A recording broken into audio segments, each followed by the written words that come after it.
नमस्कार, आप देख रहे हैं प्राइम टीवी और मैं हूं आपके साथ नंदिनी यादव। स्वागत है आप सबका 4 बजे की 4 बड़ी खबरों में।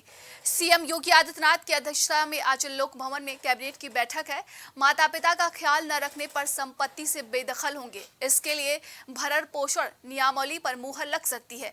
इसके अलावा 19 शहरों में पीएमई ई बस सेवा शुरू करने समेत कई महत्वपूर्ण प्रस्ताव पर भी कैबिनेट के सामने रखे जाने की उम्मीद है। प्रस्ताव के मुताबिक शहरों में 150, मध्यम शहरों में 100 और छोटे शहरों में 50 बसें चलाए जाने की योजना है। इसके अलावा सहकारी गन्ना समितियों और धान गेहूं खरीद के लिए सहकारी समितियों को सरकारी बैंक गारंटी के प्रस्ताव को भी मंजूरी मिल सकती है। तो सीएम योगी की अध्यक्षता में आज कैबिनेट बैठक होने जा रही है। थोड़ी देर में कैबिनेट की बैठक शुरू होने वाली है। बताया जा रहा है कि कई अहम प्रस्तावों पर आज मुहर लग सकती है।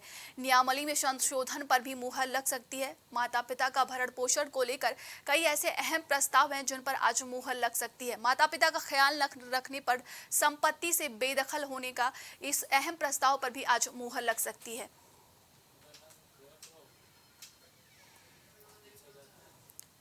तो आज कैबिनेट की लोक भवन में बैठक होने जा रही है। थोड़ी ही देर में ये बैठक शुरू होने वाली है। बताया जा रहा है कि कई अहम प्रस्तावों पर मुहर लग सकती है।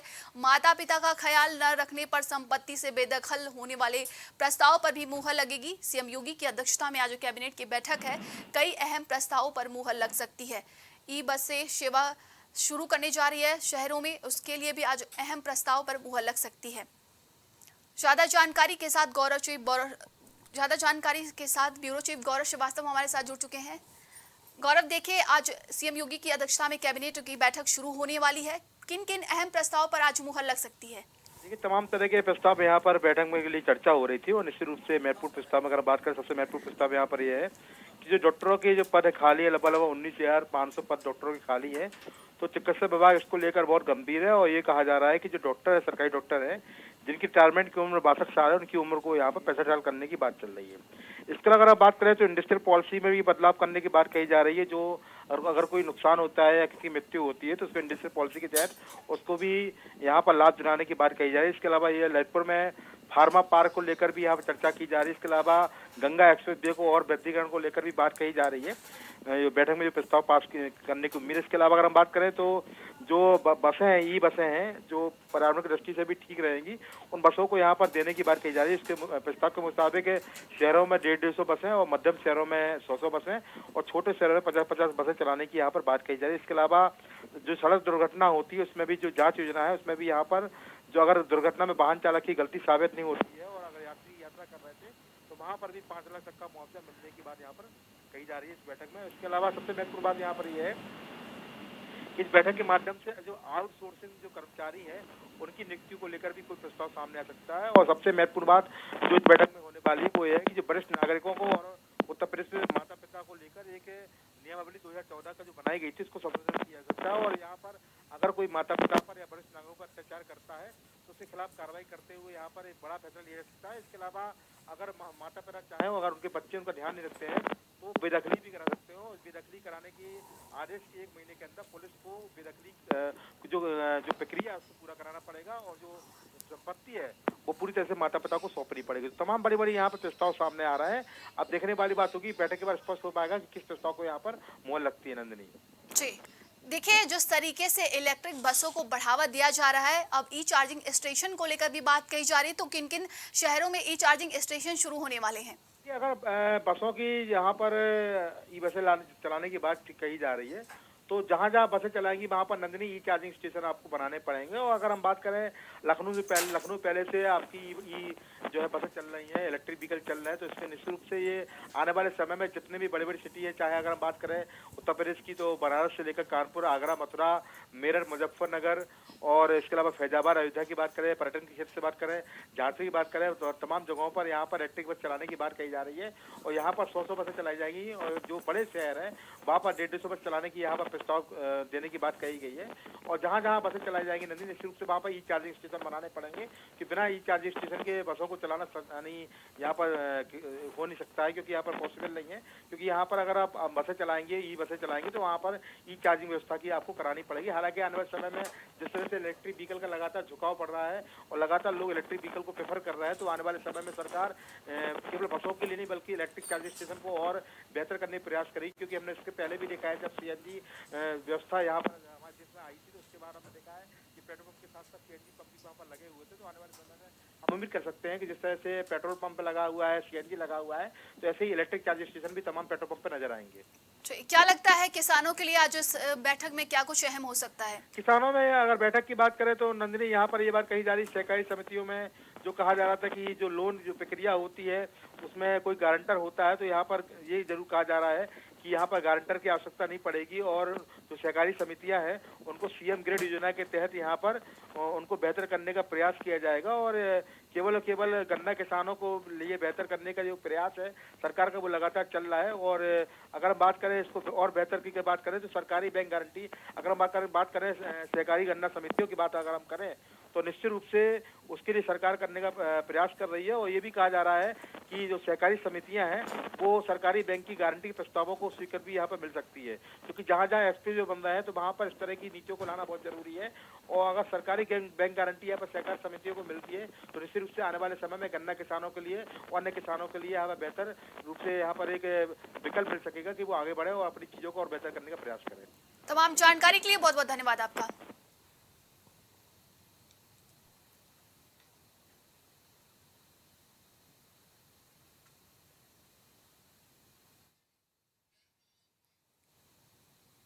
उत्तर प्रदेश कैबिनेट के विस्तार की सुगबुगाहट तेज हो गई है। राजनीतिक चर्चाएं हैं कि नवरात्र में योगी कैबिनेट का विस्तार किया जा सकता है। हालांकि किसी बड़े फेरबदल की उम्मीद नहीं की जा रही है।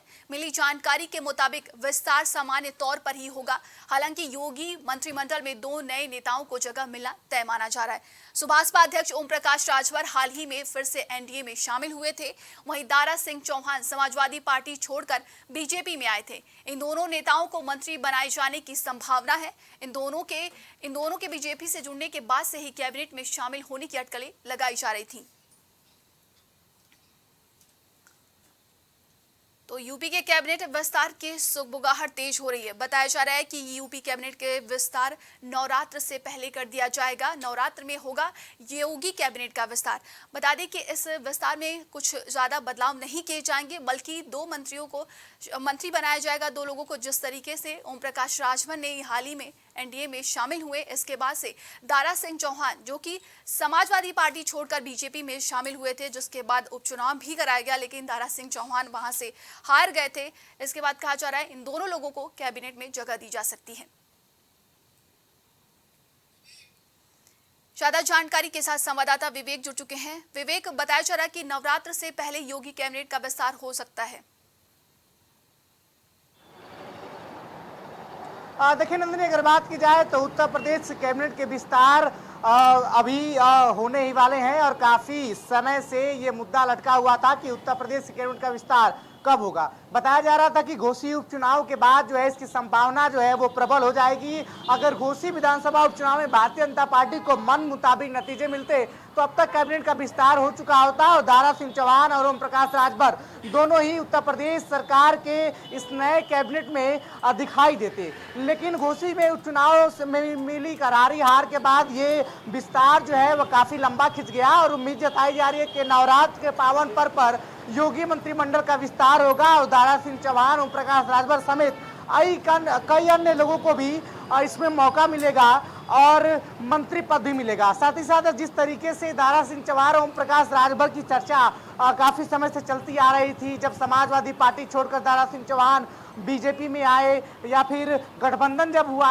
सुभाषपा और भारतीय जनता पार्टी का, जब सुभाषपा एनडीए में शामिल हुई तो उस समय तय हो गया था कि मंत्रिमंडल विस्तार में ओम प्रकाश राजभर को मंत्री पद मिलना तय है। लेकिन वो मंत्री पद कब मिलेगा इसकी कोई डेट या तारीख नहीं आई थी। जिस तरीके से अब लोकसभा चुनाव काफी नजदीक आ रहे हैं, अब उत्तर प्रदेश में भी अब मिशन 80 का लक्ष्य भारतीय जनता पार्टी ने रखा है, तो अपने सहयोगियों को साथ लेकर चल रही है और मंत्रिमंडल विस्तार में बात की जाए तो ओम प्रकाश राजभर को मौका मिलेगा और साथ ही साथ दारा सिंह चौहान को भी मौका मिलते देखा जा सकता है। जी विवेक, देखिए दारा सिंह चौहान पर संशय अभी बना हुआ है क्योंकि घोसी उपचुनाव के बाद वो घोसी में हार चुके थे, तो कहीं ना कहीं ये संशय अभी बना हुआ कि उन्हें मंत्रिमंडल में शामिल किया जाएगा या नहीं।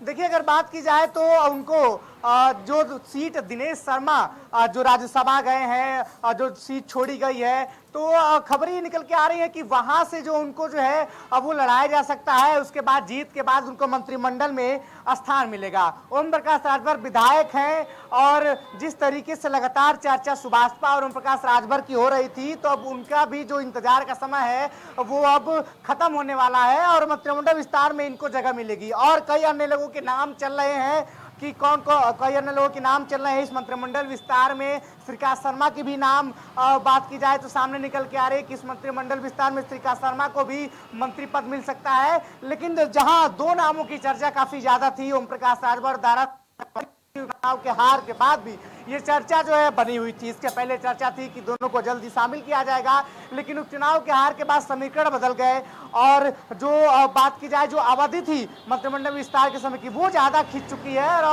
अब देखा जाए तो नवरात्र के पावन पर्व पे इस तरीके की चीजें देखने को मिल सकती हैं। मंत्रिमंडल विस्तार हो सकता है और दारा सिंह चौहान और ओम प्रकाश राजभर इस मंत्रिमंडल में नए चेहरे के रूप में दिखाई दे सकते हैं। विवेक, क्या लगता है ओम प्रकाश राजभर को कौन सा मंत्री पद दिया जा सकता है? उन्होंने कौन सी इच्छा जताई थी? देखिए कौन सा मंत्रिमंडल मिलना चाहिए, कौन सा पद मिलना चाहिए, इसकी इच्छा अभी तक ओम प्रकाश राजभर ने नहीं जताई है और ना ही अब तक ऐसी कोई बात निकल के सामने आई है कि ओम प्रकाश राजभर को यही मंत्रालय मिलेगा। जब कैबिनेट का विस्तार होगा, मंत्रिमंडल में गिने जाएंगे ये लोग, जब मंत्री पद मिलेगा उस समय ये निकल के बातें सामने आएंगी कि ओम प्रकाश राजभर को कौन सा मंत्रालय मिलता है, कौन सी जिम्मेदारी मिलती है। जी, तमाम जानकारी के लिए बहुत बहुत धन्यवाद आपका विवेक।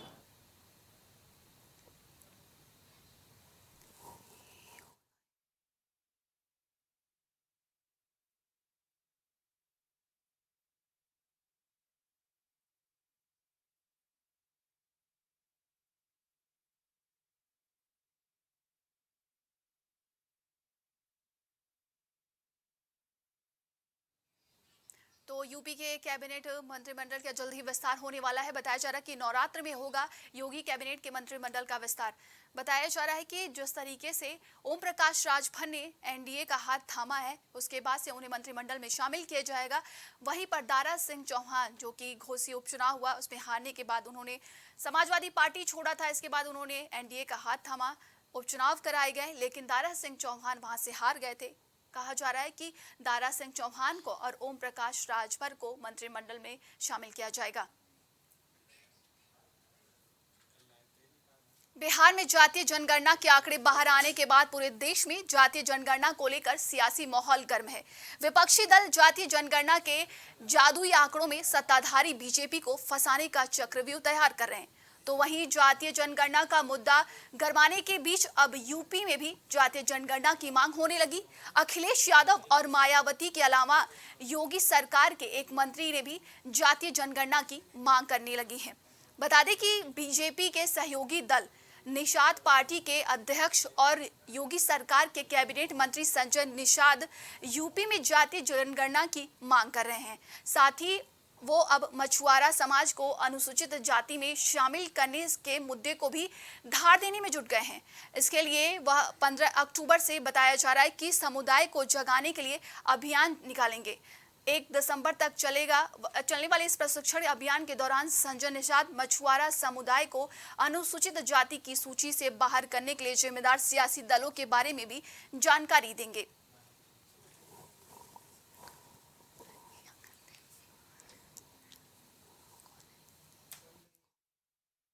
ज्यादा जानकारी के साथ एक बार फिर से संवाददाता विवेक की तरफ रुख करते हैं। विवेक, देखिए जिस तरीके से एनडीए लगातार जातीय जनगणना का विरोध कर रही है, तो वहीं पर एनडीए में जो सहयोगी दल है लगातार उसका समर्थन कर रहे हैं। देखिए जातीय जनगणना अब पूरे देश का मुद्दा हो चुका है। बिहार से जिस तरीके से ये चिंगारी निकली है, कहीं ना कहीं पूरे देश को अपने जद में लेते हुए देखा जा सकता है। बिहार के बाद उत्तर प्रदेश में इसकी हवा देखी गई। तमाम जो उत्तर प्रदेश की पार्टियां हैं जो विपक्ष में है, वो जाति जनगणना का मुद्दे पे उत्तर प्रदेश सरकार और डबल इंजन सरकार को निशाना साधते नजर आए। इस साल 5 विधानसभा राज्यों में चुनाव है और बात की जाए बिहार के बाद तो राजस्थान में भी जाति जनगणना की कवायद जो है शुरू हो चुकी है। राजस्थान के मुख्यमंत्री अशोक गहलोत ने साफ जो है निर्देश दे दिया है कि राजस्थान सरकार भी जातिगत जनगणना कराएगी, जिससे जिसकी जितनी हिस्सेदारी होगी उसको उतना जो है वो यहाँ पे फायदा मिलता हुआ देखा जा सकता है। जिस तरीके से लगातार ओबीसी और अन्य निचली वर्गों को साधने के लिए सभी जो राजनीतिक दल हैं अलग अलग दावपेच लगाते रहते हैं, तो ऐसे में 2024 चुनाव के ठीक पहले एनडीए के खिलाफ आईएनडीआईए गठबंधन को एक बड़ा मुद्दा मिल गया है। पूरे देश में आईएनडीआईए गठबंधन जो है वो एनडीए के खिलाफ लामबंद हो रहा है और एक एक चीज जो है वो ध्यान देते हुए तैयारियां भी की जा रही है। जाति जनगणना एक ऐसा मुद्दा है एनडीए के खिलाफ जो इस लोकसभा चुनाव में आईएनडीआईए गठबंधन की नैया पार लगाते हुए देखा जा सकता है। ऐसे में सभी राजनीतिक दल अलग अलग मुद्दों पर जाति जनगणना की बात कर रहे हैं, समर्थन कर रहे हैं, जबकि बिहार के आंकड़े को लेकर भारतीय जनता पार्टी संतुष्ट नहीं है। इसमें तमाम ऐसे मंत्रियों के बयान है, तमाम ऐसे बड़े पदाधिकारियों के बयान है जो बिहार सरकार के इस जातिगत आंकड़े से नाखुश हैं और जनता को भ्रम में रखने की बात भी कर रहे हैं। नंदनी जी देखिए, संजय निषाद कहीं ना कहीं अपनी सियासत में लगे हुए हैं और वो अक्सर लगातार ये चीज़ें दिखाने में लगते हैं कि पूर्वांचल में उन्हीं की चलती है और उनके अलावा शायद जो उनके वर्ग के लोग हैं उनका कोई ख्याल नहीं रखता है। इसी के बीच बताया जा रहा है कि वो अब अपनी जातियों के लिए मछुआरा अभियान प्रशिक्षण चलाने वाले हैं। क्या है ये? देखिए, अगर बात संजय निषाद की करें तो निषाद पार्टी के सुप्रीमो हैं और मछुआरा समाज की लड़ाई की बात अक्सर किया करते हैं। लगातार जनसंपर्क के माध्यम से, यात्राओं के माध्यम से, रैलियों के माध्यम से अपने समाज की आवाज उठाते रहते हैं। उत्तर प्रदेश में बात की जाए तो भारतीय जनता पार्टी के सहयोगी दल के रूप में शामिल है, कैबिनेट मंत्री हैं। हमने पिछली बार भी देखा था कि उत्तर प्रदेश सरकार के द्वारा तमाम ऐसे कार्यक्रम मछुआ समाज के लिए होते रहते हैं। तो संजय निषाद लगातार अपने समाज को आगे लेकर बढ़ने का काम कर रहे हैं। हमेशा अपने समाज को इस बात की याद दिलाते हैं कि उनके असली हितैषी वही है। जिस प्रकार से ओम प्रकाश राजभर की एंट्री हुई थी तो उसके बाद भी संजय निषाद ने अपने समाज का जो है वो एक दामन पकड़े रहा था और समाज भी उनके साथ था। मछुआ समाज ने भी राजभर को घोषी चुनाव में कोई ज्यादा भाव नहीं दिया और भारतीय जनता पार्टी की घोषी में हार हुई। ये सब चीजें सबके सामने जाहिर है, लेकिन जिस तरीके से लगातार हर 3 महीने में अपने समाज के लिए जागरूकता अभियान निकालना, जनसंपर्क करना, अपने समाज को जोड़ के रखना, उनके हक की आवाज उठाना, ये तमाम चीजें माफ कीजिएगा संजय निषाद लगातार करते आए हैं और एक संदेश देते रहे हैं अपने मछुआ समाज को कि वही उनके गॉडफादर हैं और वही उनके लीडर हैं। जी, लेकिन देखिए, जातिगत जनगणना को लेकर जिस तरीके से एनडीए के सहयोगी दल ये मुद्दा उठाते जा रहे हैं, वही लगातार एनडीए इसका विरोध कर रही है और वो ये बात करे कि ये समाज को बांटने वाला काम है। भारतीय जनता पार्टी विकास के कामों को करती है। देखिए, अगर बात की जाए तो इसके पहले से भी कई राजनीतिक दल हैं जो सत्ता पक्ष के सहयोग में है वो भी, और जो सत्ता पक्ष के विपक्ष है वो भी जातिगत जनगणना की मांग करते रहे। ओम प्रकाश राजभर सत्ता पक्ष के सहयोग में है, वो भी जाति जनगणना की मांग करते हैं। संजय निषाद सत्ता पक्ष में है, वो भी जाति जनगणना की मांग करते हैं। वहीं अगर बात की जाए भारतीय जनता पार्टी की, तो भारतीय जनता पार्टी ने कभी स्पष्ट रूप से जाति जनगणना का विरोध नहीं किया है, बस उसके तौर तरीकों का विरोध किया है। जिस प्रकार से बिहार सरकार ने जाति जनगणना पे जो आंकड़े पेश किए कि यादव की संख्या इतना है, राजपूत की संख्या इतना है, कुर्मी की संख्या इतना है, दलितों की संख्या इतना है, तो जाति और उपजातीय दोनों को अलग अलग भागों में बांट दिया, जाति और उपजातियों को अलग कर दिया। इस पे सवाल कई भारतीय जनता पार्टी के नेताओं, मंत्रियों और बड़े पदाधिकारियों ने भी उठाए, यानी तरीके पे सवाल उठाया जा रहा है। इस तरीके से आप देखा जाए तो कहीं ना कहीं ये जातीय भ्रम भी पैदा करती हैं, जिसपे सवाल करना लाजमी होता है। अब आने वाले समय में देखने वाली बात होगी कि आईएनडीआईए गठबंधन जो है एनडीए के खिलाफ इस जाति जनगणना के सबसे बड़े मुद्दे को किस प्रकार से रखता है जनता के सामने, कि जनता मजबूर होती है, जाति जनगणना को सपोर्ट करने वाली जनता वो मजबूर होती है और आईएनडीआईए गठबंधन को अपनी तरफ से वोट देती है या फिर उनको चुनती है, क्योंकि जनता में कई ऐसे लोग हैं वो भी अलग धड़क इस राय पे बटी हुई है। कुछ का कहना है कि बिल्कुल जनगणना होना चाहिए, जबकि कुछ का ऐसा मानना है कि इस तरह की जनगणना जो है वो नहीं होनी चाहिए, क्योंकि 2011 के बाद से अब तक जनसंख्या की जनगणना ही नहीं हो पाई है। और जब जाति जनगणना कराई गई थी कई साल पहले, तो उस समय जो डेटा है वो सार्वजनिक नहीं किया गया था। ऐसा बताया जा रहा था, खुद सरदार वल्लभ भाई पटेल ने ऐसा कहा था कि जातीय उन्माद इससे पैदा हो सकता है। जी विवेक, देखा जाए सियासी समीकरण की बात करें तो कहीं ना कहीं संजय निषाद जो है वो चुनावी माहौल तैयार करने की कोशिश कर रहे हैं, जिस तरीके से अपने वर्ग के लोगों की बात मुद्दा उठाने की बात करें। लेकिन क्या लगता है आगे आने वाले दिनों में कितना फायदा पहुंच सकता है, एक तो संजय निषाद को और ऊपर से एनडीए को भी?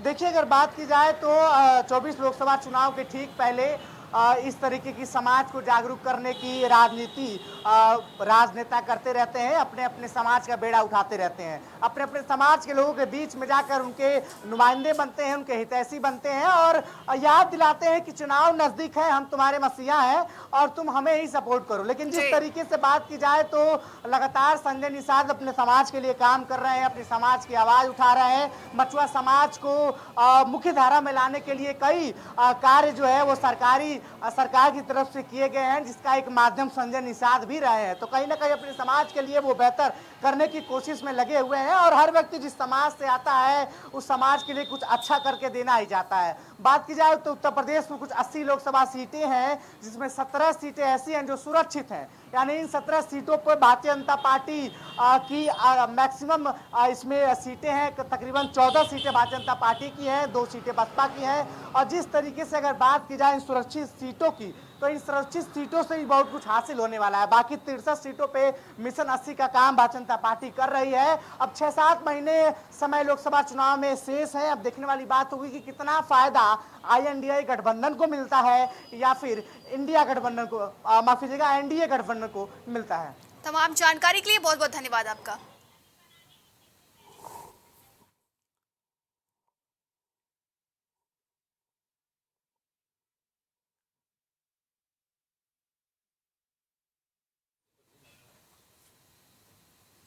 प्रयागराज में माफिया अतीक अहमद की कब्जाई जमीन पर गरीबों के आवास के बाद अब लखनऊ में मुख्तार अंसारी की जमीन पर गरीबों के आवास बनेंगे। मुख्तार अंसारी के डालीबाग स्थित निष्क्रांत संपत्ति पर सरकारी आवास बनाने को राज्यपाल की मंजूरी मिल गई है। शासन ने भी आवास निर्माण को हरी झंडी दे दी है। बता दें कि 7 जुलाई 2023 को LDA VC ने DM लखनऊ से मुख्तार अंसारी और उसके परिवार के कब्जे से मुक्त कराई गई 2321.54 वर्ग मीटर जमीन उपलब्ध कराने की मांग की थी, जिस पर दुर्बल आय वर्ग के 72 आवास बनाने के लिए LDA की तरफ से प्रस्ताव दिया गया था।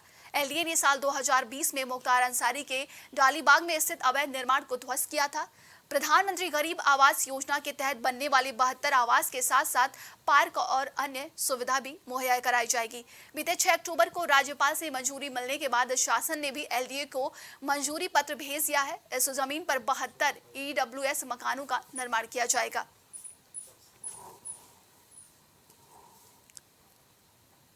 तो योगी सरकार का गरीबों को तोहफा मिलने वाला है। बताया जा रहा है कि मुख्तार अंसारी की कब्जाई जमीन पर अब 72 परिवारों को आशियाना मिलेगा। गरीब आशियाना बनाया जा रहा है। ज्यादा जानकारी के साथ संवाददाता सागर जुड़ चुके हैं। सागर, अब मुख्तार अंसारी की कब्जाई जमीन पर गरीबों का आशियाना बनाया जाएगा। जी बिल्कुल, उत्तर प्रदेश में शुरुआत से ये देखा गया है कि भूमाफियाओं का बोलबाला रहा। एक भूमाफिया अतीक अहमद भी हुआ करते थे। उनकी ज़मीन पर सरकार ने कब्ज़ा मुक्त कराकर उस ज़मीन पर गरीबों के लिए आवास बनाए। उसके बाद अब नंबर आया मुख्तार अंसारी का। उसके बाद मुख्तार अंसारी की जो ज़मीनें हैं लखनऊ के पौष इलाके में हैं, उसको डालीबाग स्थित इलाके में उसको गिरा के ज़मींदोज़ करके 2020 में कब्ज़ा मुक्त कराया था। यहाँ पर उसका बेटा भी रहता था, उसकी माँ भी रहती थी, उसकी बीवी भी रहती थी और उसकी पत्नी भी रहती थी मुख्तार अंसारी की। इस पूरे ज़मीन को 2131 वर्ग मीटर में जो फैला हुआ इसका कोठी थी, पूरी तरह से कब्ज़ा मुक्त कराने के बाद सरकार ने ये फैसला लिया कि जो आवास है, जो मकान, जो कब्ज़े मुक्त जो ज़मीन है, उनको खाली कराकर उसमें गरीबों के लिए आवास बनाया जाएगा। तो कई दिनों से कयास ये लगाए जा रहे थे लेकिन अभी हाल ही में 7 जुलाई 2023 की बात है, एलडीए वीसी इंद्रमणि त्रिपाठी ने राज्यपाल को पत्र लिख कर ये कहा था कि इस ज़मीन पर एलडीए को अनुमति दी जाए और यहाँ पर गरीबों के लिए आवास बनाया जाए। तो फिलहाल आपको बता दूं कि 6 अक्टूबर 2023 को, बीती 6 अक्टूबर को ही राज्यपाल ने इस पूरे मामले को, इस पूरी ज़मीन को मंजूरी दे दी है और फिलहाल जो है अब एलडीए इसमें प्लॉट्स बनाएगा। ये 3 भागों में प्लॉट होंगे, जिसमें एक में 20 मकान होंगे, दूसरे में भी 20 होंगे और बाकी में 32 होंगे। यहाँ पर पार्क भी बनाए जाएंगे, काफ़ी बच्चों के लिए खेलने की सुविधाएं भी होंगी और बहुत अच्छा माहौल यहाँ पे दिया जाएगा। और दूसरी बात बता दूं नंदनी कि यहाँ पर जो डालीबाग स्थित है, यहाँ से एक रोड 10-90 के लिए रिंग रोड यहाँ से डेवलप की जाएगी, निर्माण कराया जाएगा। उसके बाद जो वहाँ पर 10-90 के आसपास जो झुग्गी झोपड़ी वाले लोग रहते हैं, उन्हें वहाँ से हटाकर गरीबी रेखा से नीचे समझकर ये जो पूरे मकान हैं, 72 आवास जो बनेंगे, ये पूरी तरह से गरीबों को अर्पित किए जाएंगे और गरीबों को समर्पित किए जाएंगे। ये गरीबों के लिए बनाए जाएंगे और फिलहाल सरकार ने बहुत अच्छा कदम उठाया है और मुझे लगता है अभी और भी सारी ज़मीनें हैं और भी भूमाफिया हैं उत्तर प्रदेश में, जिनकी ज़मीनों पर सरकार को कब्जा मुक्त कराने की आवश्यकता भी है और यहाँ पर जो गरीब तबके के लोग हैं, उन्हें एक आवास मिल पाएगा, एक आवास का सपना उनका पूरा हो पाएगा। जी नहीं, बताया जा रहा है कि 72 आशियाने बनाए जाएंगे। सागर, कब तक ये आशियाने बनकर तैयार हो जाएंगे? जी देखिए, अभी हाल ही में 6 अक्टूबर को ही राज्यपाल की मंजूरी मिली। उसके बाद एलडीए ने इसका पूरा लेआउट भी तैयार कर लिया है, इसका नक्शा भी तैयार कर लिया है और किस तरह से एलडीए इसको निर्माण कराएगा, वो सारी चीज़ें एलडीए द्वारा तैयार की जा चुकी हैं। फिलहाल अभी एलडीए इस पर निर्माण बहुत जल्द कराने की सोच रहा है और मुझे लगता है कि शायद इस साल के अंदर ही इसका निर्माण शुरू हो जाएगा और गरीबों को अगले 2024 में एक बहुत बेहतर तोहफा मिलने वाला है एलडीए की तरफ से, उत्तर प्रदेश शासन की तरफ से, पीएम योगी की जो आवास योजना है उसकी तरफ से। जी देखिए, इसके पहले अगर देखा गया था तो माफिया अतीक अहमद के कई ऐसे कब्जाई जमीन पर भी बनाए गए थे। प्रयागराज की बात करें तो इसके पहले मुख्यमंत्री योगी आदित्यनाथ ने गरीबों को वो तोहफा दिया था, तो कहीं ना कहीं ये सरकार का सराहनीय काम है। जी बिल्कुल, इससे पहले अतीक अहमद जो भूमाफिया और माफिया हुआ करता था, उसकी ज़मीनों पर भी सरकार ने कब्जा मुक्त कराया और वहाँ पर गरीबों के लिए आवास बनाए। और फिलहाल जाहिर सी बात है, सरकार एक नारा था शुरुआत में कि या तो आप उत्तर प्रदेश में रहिए तो एक तौर तरीके से रहिए, अगर नहीं रहना चाहते हैं तो या फिर आप चले जाइए उत्तर प्रदेश, या फिर आपकी जो जगह है वो ज़मीन के अंदर होगी।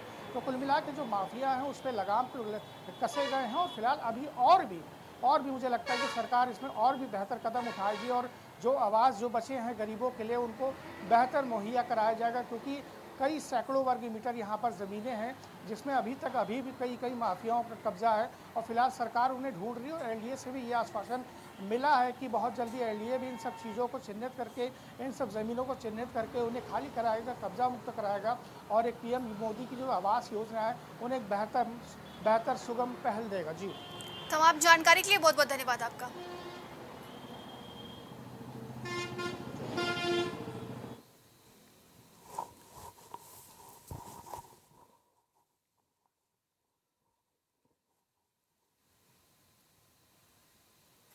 तो 4 बजे की 4 बड़ी खबरों में आज के लिए बस इतना ही। देश और दुनिया की तमाम खबरों के लिए आप देखते रहिए प्राइम टीवी।